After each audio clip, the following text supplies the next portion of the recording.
Hello, Chu. Good morning, good afternoon, and good evening, and welcome to all of you in this beautiful channel. इसके पहले के lecture में हमने cover कर लिया कि रियल नंबर्स क्या होती हैं, वास्तविक संख्याएं क्या होती हैं, कैसे उसको हम समझते हैं, उसके बेसिक कॉन्सेप्ट्स को। उसमें जो है यूक्लिड डिवीजन लेम्मा होता है आपके सिलेबस में क्लास 10th में।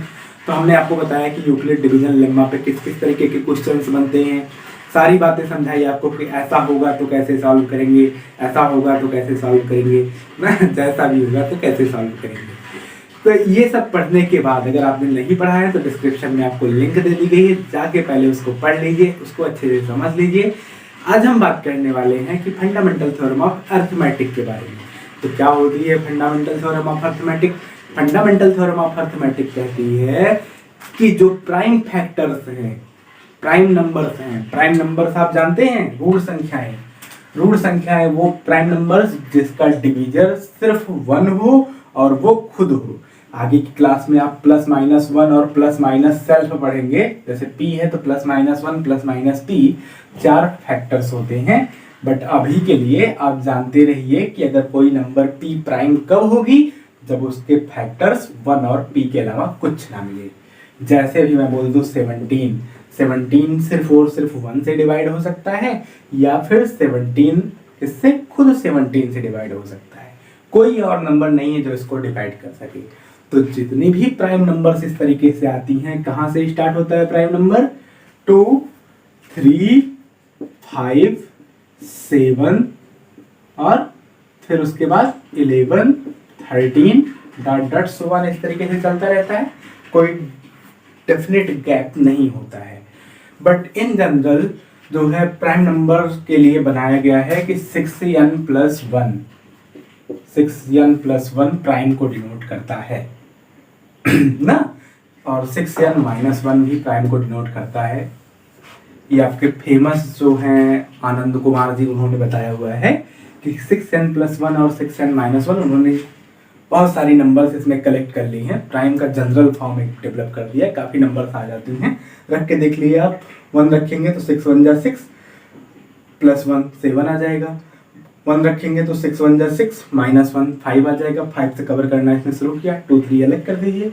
फिर 2 रखेंगे तो 6 2 जा 12, 12 प्लस 1 13 प्राइम है। यहाँ रखिए 2 रखिए, 6 2 जा 12 माइनस 1 11 आपका प्राइम है। ठीक, प्राइम के लिए उन्होंने एक जनरल फॉर्मेट डेवलप कर दिया था।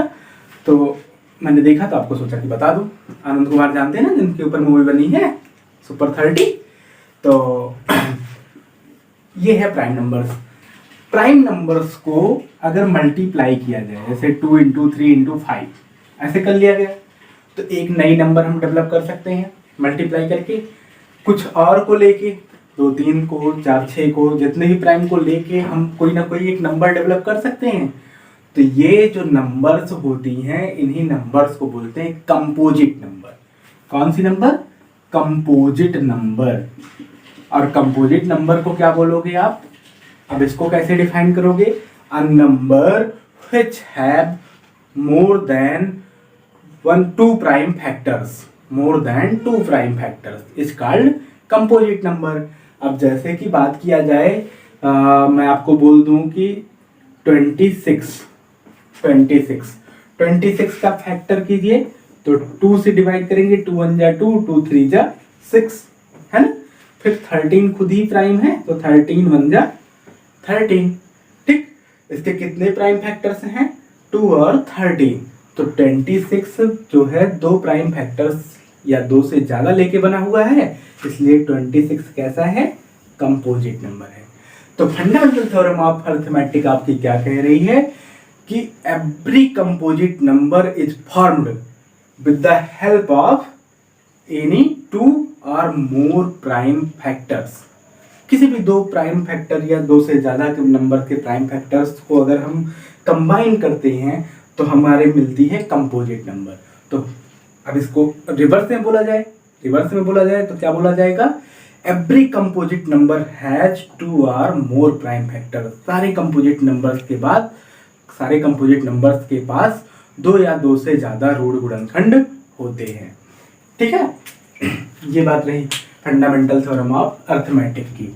अब देखिए, हम इसकी हेल्प से कंपोजिट नंबर जान लेंगे क्या होता है। इसकी हेल्प से हम डेवलप करेंगे कि कैसे हम बनाते हैं एलसीएम और एचसीएफ। उसके पहले हम इसमें से एक खास बात और चुन लें।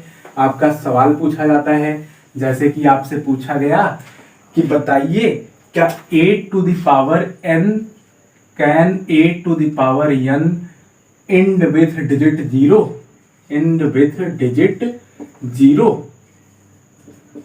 for all natural number।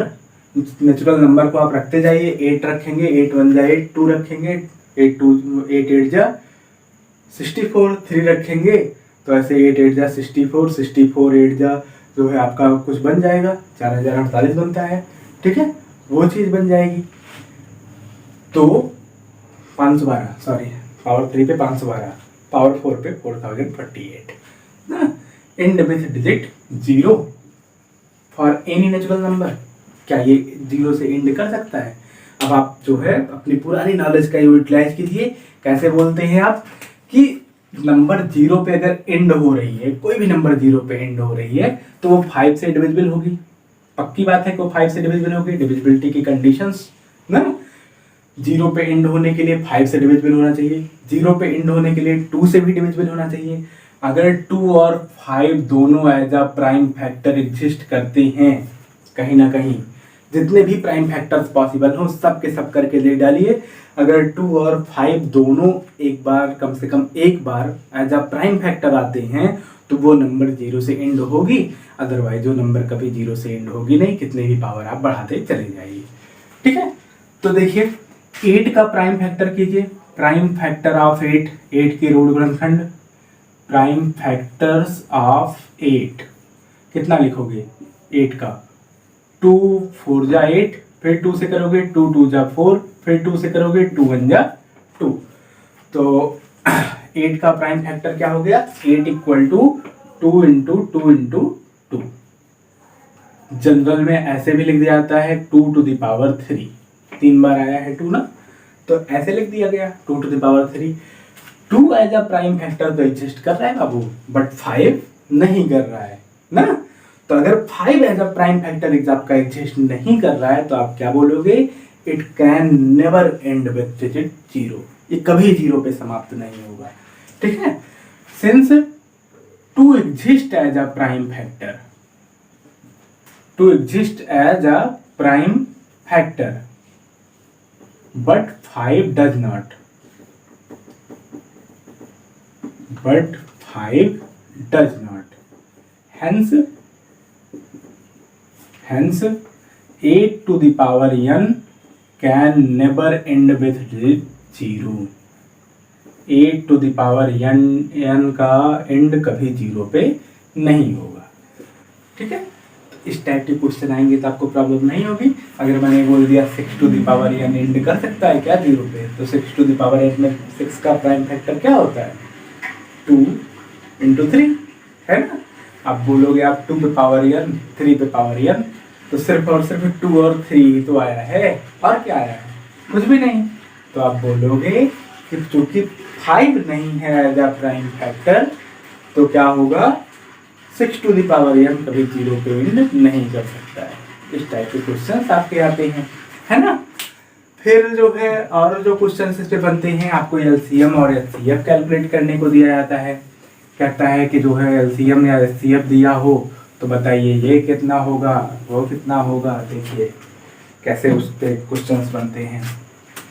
ये हमेशा माइंड में रखिए कि एलसीएम इंटू एचसीएफ, कोई दो नंबर हैं जिनका एलसीएम और एचसीएफ का प्रोडक्ट हमेशा जो है product of numbers, LCM into HCF equal to first number into second number. ठीक है, सेकेंड नंबर, दो नंबर का एलसीएम और एचसीएफ का प्रोडक्ट उनके नंबर्स के प्रोडक्ट के इक्वल आता है। चार चीजें हैं, एक है एलसीएम, एक है एचसीएफ, एक है फर्स्ट नंबर और एक है सेकेंड नंबर।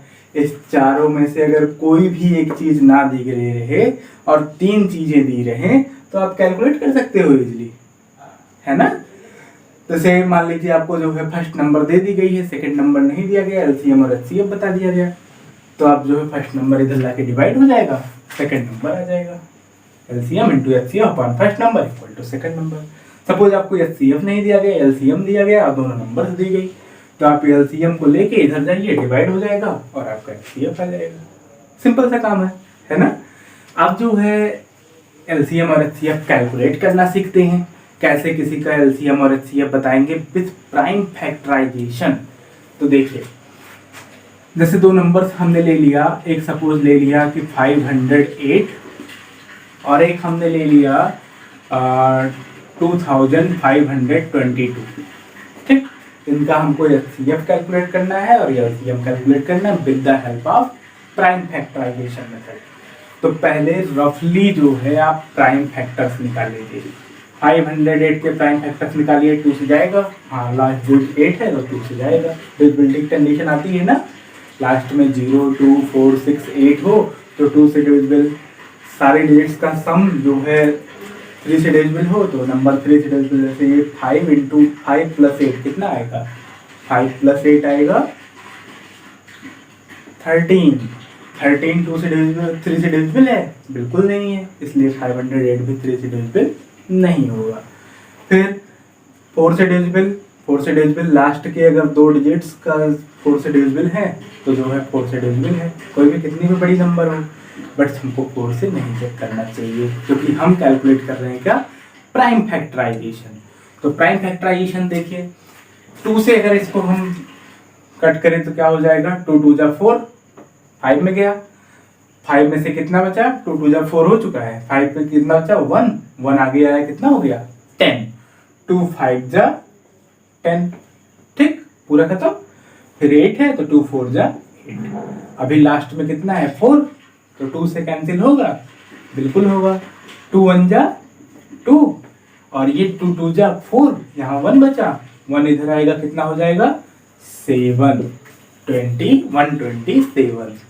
क्योंकि ये पूरा 508 भी नहीं था, इसलिए जानते रहिए 127 में 3 से चेक करने का कोई फायदा नहीं।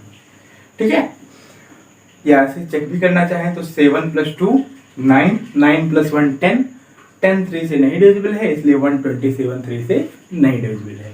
ठीक है, फिर जो है और बात की जाए तो किससे डिविजिबल है, 4 से चेक ही नहीं करना है क्योंकि 4 प्राइम नहीं है। 5 से चेक कीजिए, 5 क्या हो जाएगा, 0 और 5 होना चाहिए लास्ट में, ना तो 0 है ना ही 5 है, तो 5 से भी नहीं है।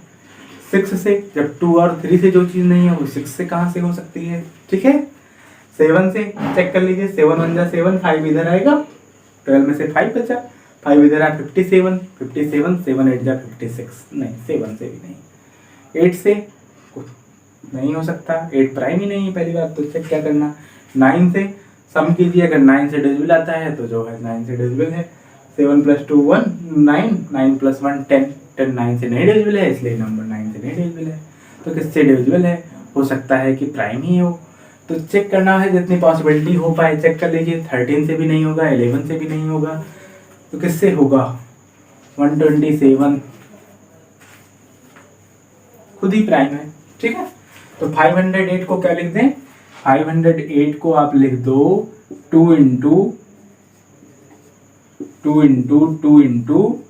127 से लिख। ठीक, आप लिखिए 2522, इसका प्राइम फैक्टर आप निकालिए। 2 से पहले ले जाइए, 2 × 1 = 2, फिर 2 से 2 × 2 = 4, 1 बचा, इधर आया 12, 2 × 6 = 12, 2 × 1 = 2। क्या 3 से डिविजिबल है, 2 + 1 3, 6 + 1 7, 3 + 7 10, नहीं।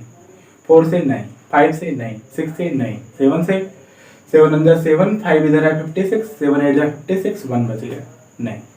8 से नहीं, 9 से नहीं, 10 से नहीं, 11 से, 11 × 1 = 11, 1 इधर आया 16, 11 से करें तो 11 × 1 = 11, 1 इधर आया 16, 11 × 1 = 11, 5 इधर आया 51, नहीं। 13 से करें तो 13 × 1 = 13, सॉरी 13 × 9 = 117, 126 में देखें तो 117 और कितना बचा, 16 में से 7 गया 9, बस 9, तो 9 इधर रख दीजिए, 191। 9 इधर आएगा तो 91, 13 से हो जाएगा।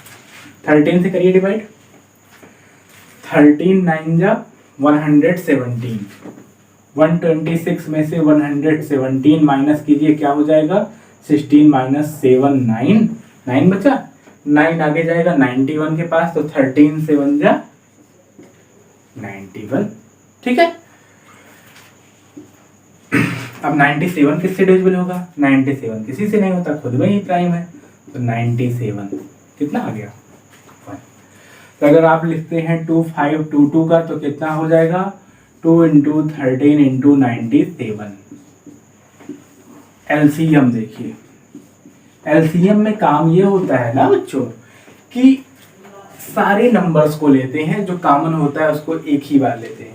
अगर यहाँ आप देखो ध्यान से तो 2 दोनों में एक एक बार आया है, 2 दोनों में एक एक बार आया है, तो 2 को आप सिर्फ एक बार लिखोगे 2 ना, बाकी जितने बचे सब लिख डालोगे। एक 2 बचा है, एक 13 बचा है, एक 97 बचा है, एक 127 बचा है। मल्टीप्लाई कर दिए, 2 2 जा 4, 13 4 जा 68, 68 मल्टीप्लाइड बाई 97 इंटू 127 कर लीजिए, 127 में 97 से मल्टीप्लाई, ठीक है, और रिजल्ट यहाँ पे लिख दीजिए। HCF आपको निकालना है। HCF में सिर्फ वो लिखा जाता है जो दोनों में कॉमन हो। कॉमन दोनों में क्या आया है 2, अगर यही सपोज एक 2 और आया होता या जैसे 13 आया होता तो आप लिखते 2 इंटू 13, बट सिर्फ और सिर्फ एक बार 2 आया है तो HCF दोनों में क्या हो जाएगा 2। ओके, चाहे इस फार्मूले को यूटिलाइज करके अगर 3 इंफॉर्मेशन दी गई है तो कोई एक इंफॉर्मेशन निकाली जा सकती है, या इस तरीके से एलसीएम और एचसीएफ को आप कैलकुलेट कर सकते हो किसी भी 2 नंबर्स के लिए। ये क्वेश्चन आपसे पूछा जाता है, या फिर आपसे जो क्वेश्चन पूछे जाते हैं वो जो पावर वाला बताया अभी कि क्या इसका एंड कभी 0 पे हो पाएगा, वो पूछा जाता है। या फिर आपसे जो है एक सवाल और पूछा जाता है कि नंबर कंपोजिट है या नहीं है, तो नंबर कंपोजिट है या नहीं है। कंपोजिट नंबर कौन होती है, जिसके जो है 2 से ज़्यादा 2 या 2 से ज़्यादा प्राइम फैक्टर्स एग्जिस्ट करें। आपके जो एनसीईआरटी की बुक्स को अगर ध्यान में देखिए तो आपको मिलेगा ऐसे क्वेश्चंस कि वो 2 into 2 into 3 into 5 into 7 into ऐसे करके 13 प्लस 1 पूछेगा क्या ये नंबर कंपोजिट है। तो देखें क्या ये नंबर कंपोजिट है, पहले तो नंबर पता कर लेना। प्लस 13 कर दिया, कुछ भी दे दिया, 13 दे दिया, 13 कॉमन है इस दोनों टर्म में। मल्टीप्लिकेशन से टर्म तो अलग होता नहीं, टर्म तो अलग होते हैं प्लस माइनस से। दोनों टर्म में 13 कॉमन, यहाँ क्या बचा 2 इंटू 3 इंटू 5 इंटू 7 प्लस 1। अब देखिए ये क्या आया 13 इंटू 2 3 जा 6, 6 5 जा 30, 30 इंटू 7 210, 210 प्लस 1 211। तो 13 इंटू 211, 211 कुछ भी हो यार, क्या फर्क पड़ता है। बात तो बस इतनी सी है ना कि 2 प्राइम फैक्टर एग्जिस्ट कर गए, इसका मतलब ये नंबर कैसी है, कंपोजिट नंबर है।